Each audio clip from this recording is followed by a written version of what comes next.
Ой өтө маанилүү. Ой өтө маанилүү. Дагы бир жолу айтам. Ой дегенде бир ойлонуу, экинчиси менин пикирим иштебесем деле акча табылса болот. Анан үчүнчү мааниси мен ошого ишенем деген. Мен мынтип ойлойм дейт да.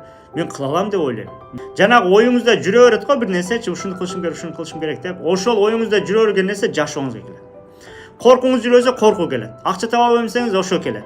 Акча таба алам деп ушунчалык ишенсеңиз ошо келет. Значит, ой өтө маанилүү. Эми кантип ойду өзгөртөбүз деген дагы болот. Мен ал ойду мындай да түшүндүрөйм силерге. Мына. Азыр колумда мына ручка турат.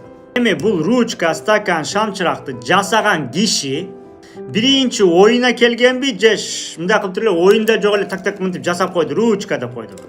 Биринчи оюна келген анан жасаган. Туурабы? Баарыбыз туура деп атабыз, Адам себеп болуп жасаган нерселер, мына стакан эмелерчи. Булар адамдын оюна келбей туруп чыга албайт. Анда сиздер акча табам дегенде бирдемке кылган кереги жок. Биринчи токтойсуздар дагы. 3 ойду ойлойсуз. Биринчи ойлойсуз, процесс кылып. Экинчи принцибин көз карашыңыз болот. Неге болбосун? Менин көз карашым ушундай. Үчүнчүсү ошого ишенесиз.